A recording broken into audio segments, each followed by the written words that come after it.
Mr. Behan, first of all, I must congratulate you on the rapturous reception that your play, The Hostage, has had in Paris. Thank you. But according to Derek. the Times correspondent, and I quote here, he said that it was clear that 9/10 of the audience failed to understand or even to hear more than 1/10 of the action or the dialogue.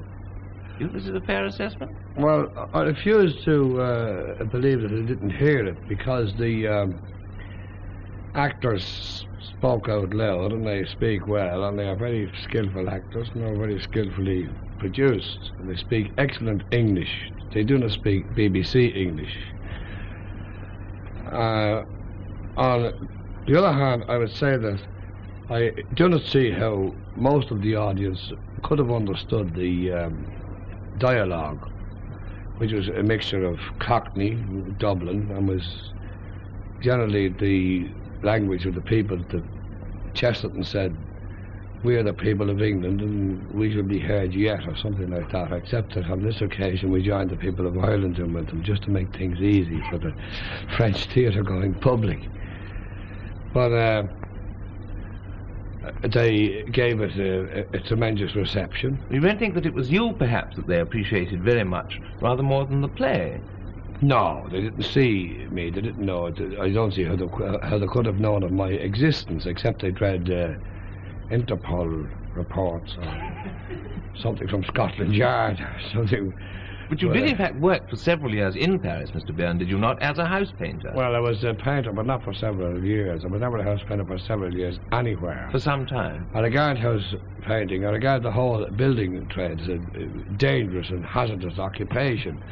I mean, I would walk across Niagara Falls rather than be a house painter again. I would take the risk of several sort of hazardous occupations. I mean, you could fall off things. But nonetheless, you did work as a house painter in Paris. Yes, we are. Did you find Did you find the French as appreciative as a people then? Yes, I like the French and I love the French, and I consider not all of them any more than Derek that you would like all the Irish, and that I would like all the English, but most of them, and the working class, I found very kind in a peculiarly offhand way. And I found the French bourgeoisie, even if you wanted to beg something, well, you would get it quicker from a Frenchman than you would from anybody else. Like, you wouldn't make a song about it. Well, now that you've had success as a writer, then you have no nostalgia for going back to being a house painter of any kind? By God, I can assure you that I have most certainly have not. Well, since you've had this success, you've become something of quite a literary figure in London. Yes. Are there any aspects of this sort of existence that you don't enjoy? Well, I don't enjoy being interviewed.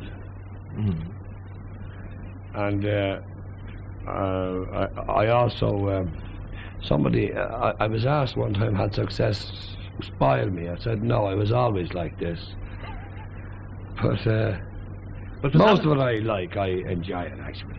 For somebody who doesn't like being interviewed, you have given an awful number of interviews, or at least you've been quoted. I think people generally like being interviewed. I think they like sort of attention, and they they mightn't feel so hot at the time for various reasons, into which we shall not go, Derek, at the moment. Well, you say that success hasn't changed, hasn't spoilt you in any way. It has spoilt me. I was always like this. Your way of life at all? It changed my way of life in that I suppose I go to better beds, but I sleep less well. Does the extra security mean nothing to you? Not in the slightest. Security that I would like, the only time that I ever felt secure was when I was working as a house painter on a job in a hospital.